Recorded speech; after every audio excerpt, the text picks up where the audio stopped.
Hey guys, it's Lauren. Sorry, this video is going to be a tiny bit awkward because I've got my phone flipped around the other way and I don't actually know what I'm doing. So, a lot of us have this fantasy where, well, if I actually just like had a couple of days off and could do witch stuff or magic stuff or whatever I would, and all these things I would do, and if I had time to myself to study and read books and whatever, like all of these great things I would do, blah, blah, blah. Like this fantasy land in which you get actual time to yourself when you're not dealing with work or like screaming kids or sick pets or something. And like in those rare instances when you actually do get some time to yourself to do things, like what do you actually do, right? I think a lot of us talk a big talk about what we would do, but then faced with a block of time where we actually could do whatever we wanted, we watch Netflix or something like that. So I found myself here on this Wednesday morning with actual time to myself and the motivation to sit down and just do like woo stuff, basically. And I thought I would actually show you what that entails. Like, what do I do when I actually get a chunk of time? And this is what I feel like doing. Because people say that they do stuff and people say they want to do stuff, but I think sometimes the way we talk is actually really different than what we physically do when we sit down alone. So I'm going to show you what I physically do. Okay, so first of all, I need a big ass cup of coffee no matter what I'm doing. Left to my own devices, I spend a lot of time journaling. So like I try to do, I do a lot of like reflective journaling in addition to like rituals I do. I take photographs of things when they're done. You can see I've stuck in pictures, and I'm kind of doing a crap-ass job of like flipping through this book because it is private. But anyway, I will spend time journaling.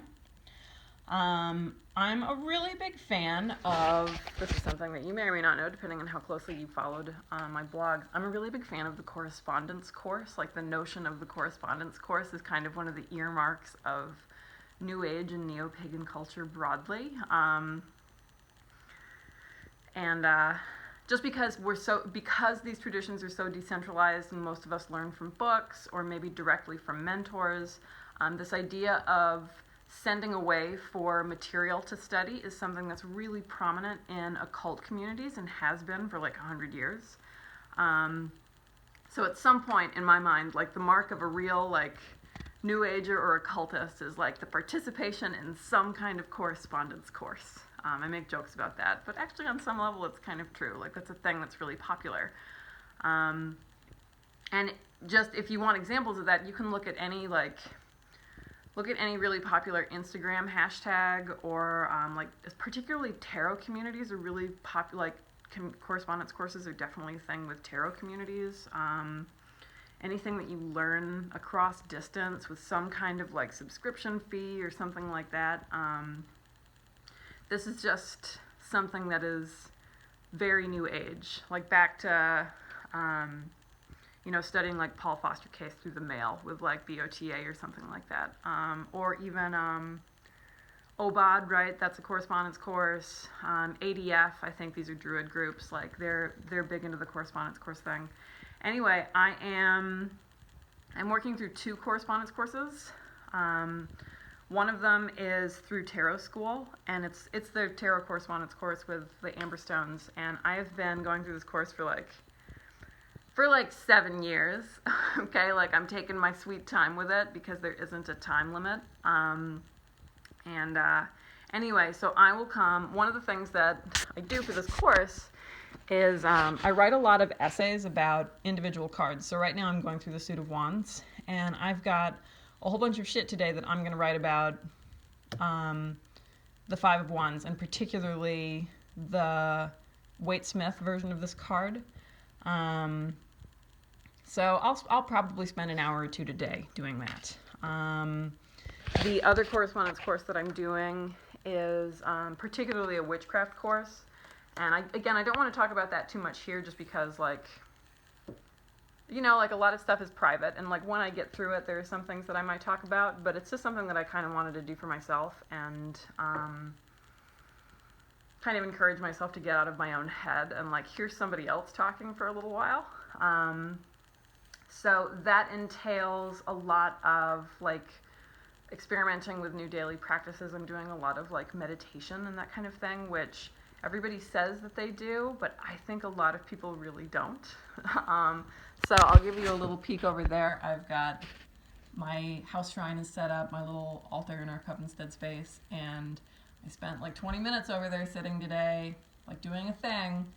And when I sit and meditate, I really like guided meditations. I like having something to listen to or somebody talking to me, just because left to my own devices, my mind goes places. I also fall asleep. That's my biggest problem with meditation. I can sleep. Especially lately, I think just getting out of school and kind of recovering for the summer. So I'll do that. And then I usually have a pile of books of whatever it is I'm reading right now. So right now these are on the table. I've read Book of the Holy Strega before. I've got older versions of this text. And then the Spirit Boards book I pulled because that's something that a couple of my friends have been playing with recently, and it's not something that I really know a ton about, except like historically speaking. So I thought, what if I actually sit down and like read this book for beginners about how to actually do this for real? So I thought that would be a fun project for today. These are things that one could potentially do in that rare chunk of time where you can do witch things.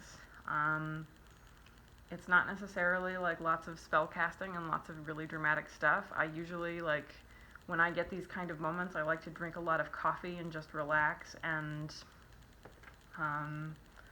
I like a lot of structure to my studying. Every now and then it's nice to just sort of lay out in front of the bookcase and grab whatever suits me and read for 20 minutes. That can be a really good strategy if you're just trying to motivate yourself to learn new things and try new things.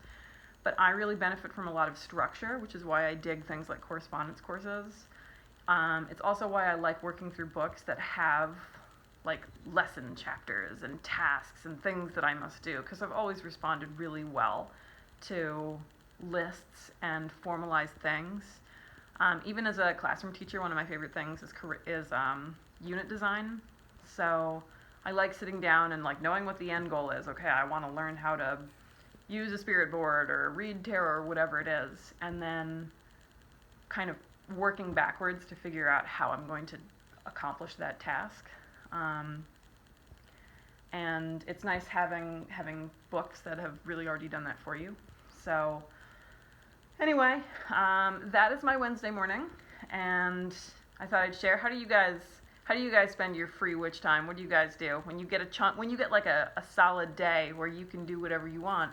What do you actually do? I'm curious. So I'll talk to you guys later. I've had a lot of caffeine, so I feel like I'm talking fast and being jittery, but whatever. Okay, bye.